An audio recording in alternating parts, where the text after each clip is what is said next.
This morning, I took time to listen to Professor Wole Soyinka's speech that he said that P2B did not win the presidential election, and also that Obidient movement was a good movement until it becomes a regional movement.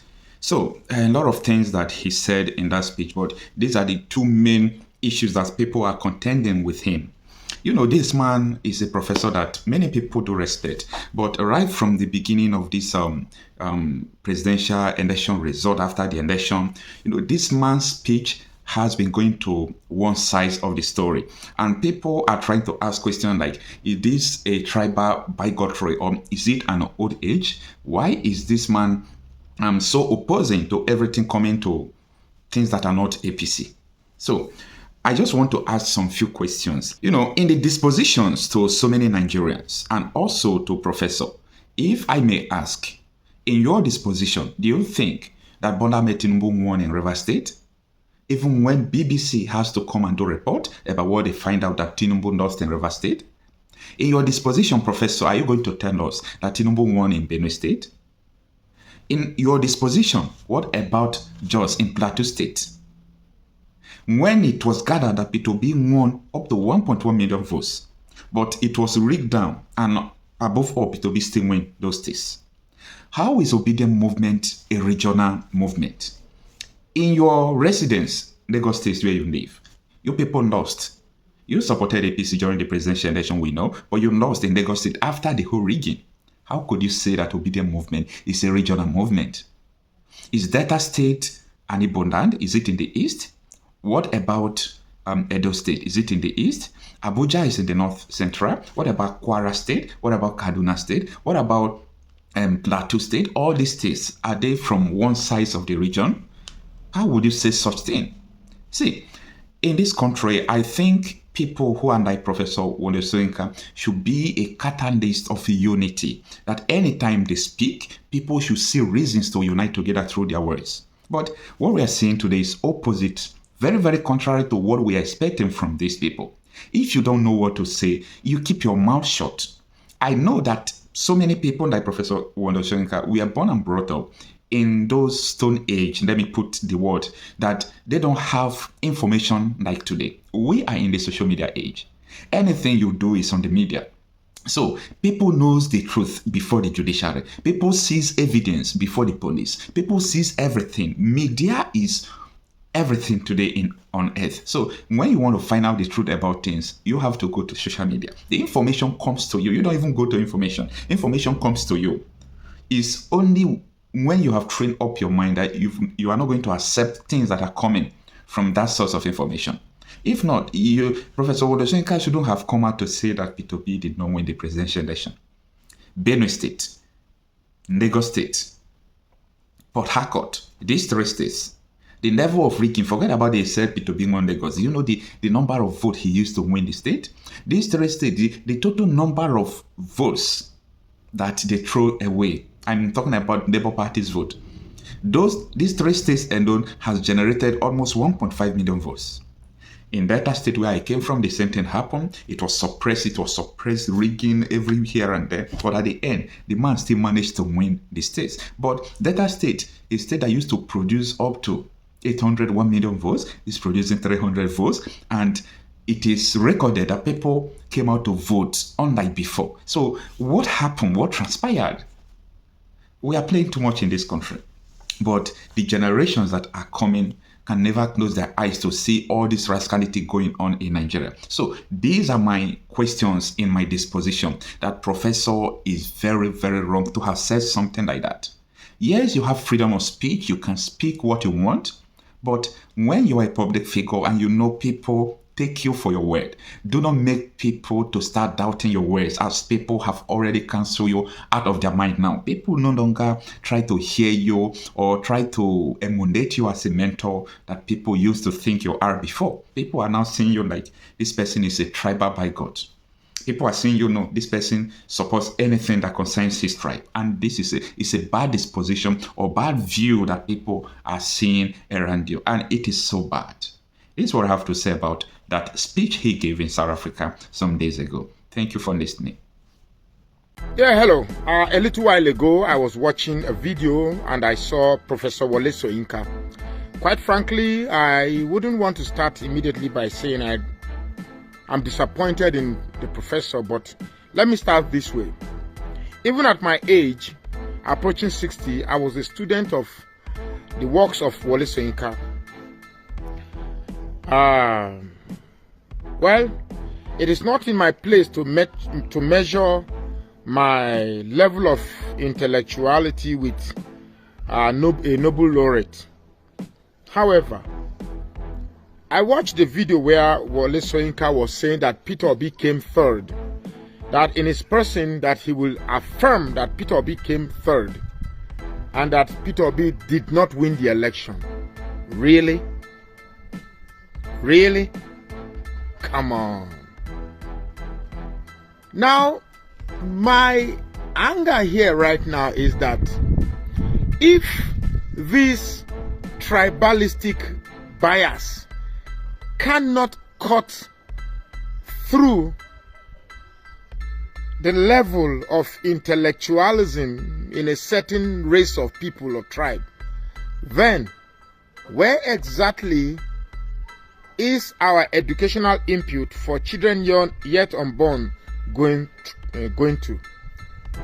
I expect that the whole purpose of education is to imbue rationalism in our youth that are upgrowing, such that when they are confronted with life's variable or life's debates or life issues, they are able to solve it by approaching it with rational pillars.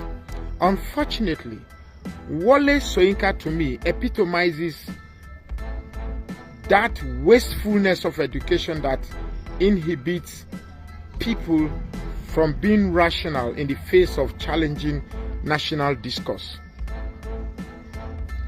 You say Peter Obi came third, right? Let me ask you a question.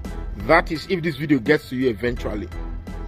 Here in Plateau State, which I can authoritatively talk about, it was alleged that Peter Obi came first, then Tinubu came second.